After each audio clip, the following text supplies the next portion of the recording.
Today, we're going to talk about systemic versus individual racism, what they both mean, and some tips that we can use to try to overcome them.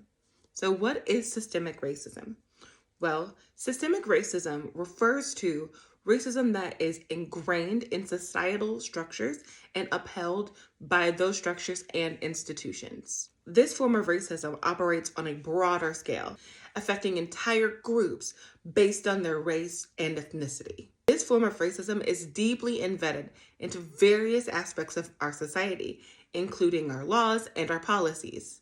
But it can also manifest in other areas, such as healthcare, access to education, employment opportunities, housing, the criminal justice system, and more. Whereas individual racism tends to involve beliefs, attitudes, behaviors, and actions of individuals that perpetuate racial bias and discrimination against people of different races and ethnicities.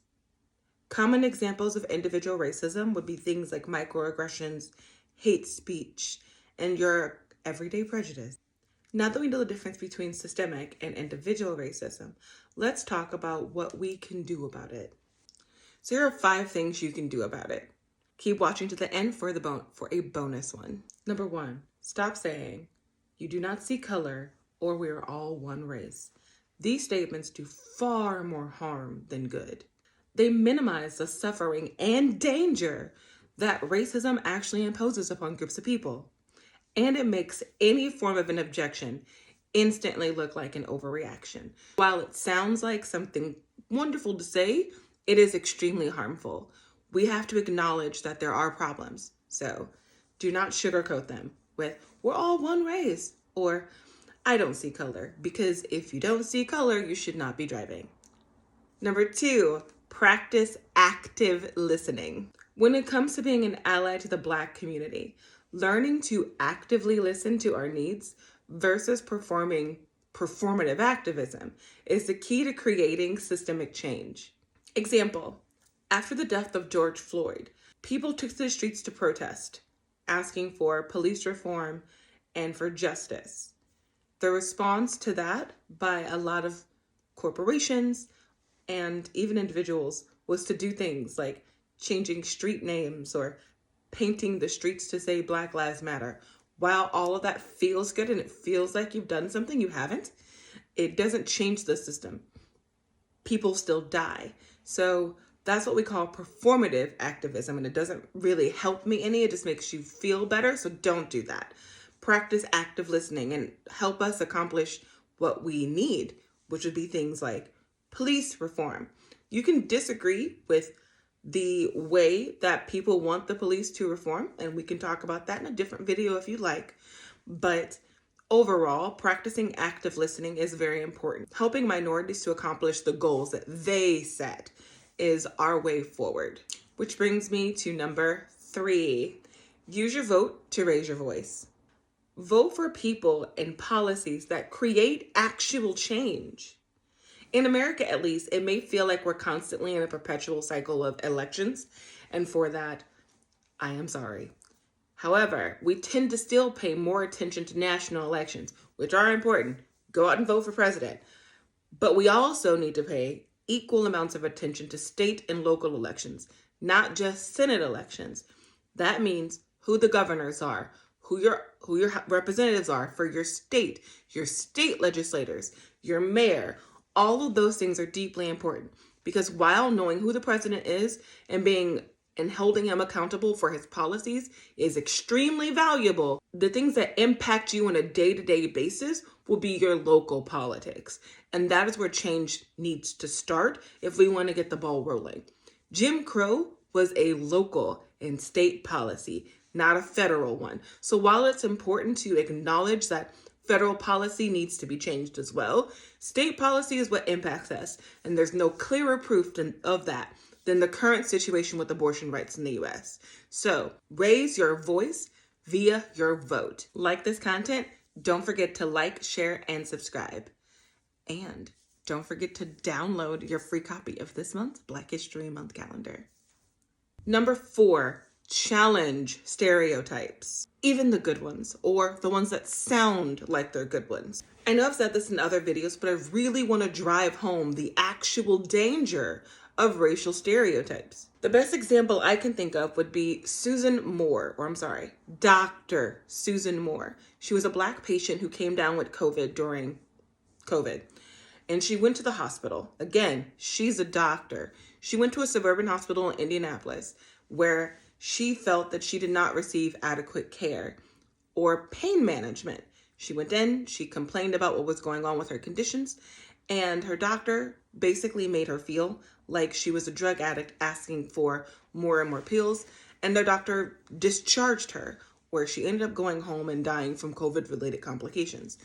Situations like this are entirely too common amongst the Black community, because when we go to hospitals, when we go places, even though we all know that Black people and white people and Asian people are all people, we don't treat pain the same based off of how someone looks. And it was not that long ago that medical students were taught that Black people were somehow different, using the Tuskegee experiments as a prime example. We already have a deeply ingrained distrust, and then we go to the hospital and we only have our problems and our pains minimized or made to look like we're asking for something we don't need. Because of that, that is an example of a stereotype that becomes dangerous. This belief that Black people have a stronger pain tolerance, or that, this is an old one that no one believes anymore, but it used to be taught, not thought, taught that Black people's skin was thicker so we could handle more pain. That's not a thing. That's not a thing. But these are things that have been taught and passed down through generations. Again, no one really believes that one, but we still have to deal with pain management problems because no one really believes us when we come in and ask for help.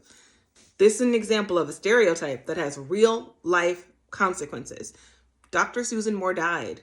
People die. These are real problems. Challenge stereotypes, even if they sound like they're good ones. Number 5, check your blind spots. We all have biases. That is an unfortunate truth of life. So it is our responsibility to put checks in so that there's something to challenge them. Returning to the example of Susan Moore, if your first instinct was to look for a way to defend a doctor, or to say, maybe he just misunderstood, or I don't know if it was he, maybe they just misunderstood, or to argue that this happens to a lot of people, or to find a way to say, well, maybe if she had done, or if this had happened, that is a bias. That is a problem. That is unhelpful. When someone comes to you with a problem, you have to be willing to acknowledge that from their perspective, the problem is real and it needs to be addressed. You don't have to agree with the cause of the problem, but you have to agree that for that person, there is a problem.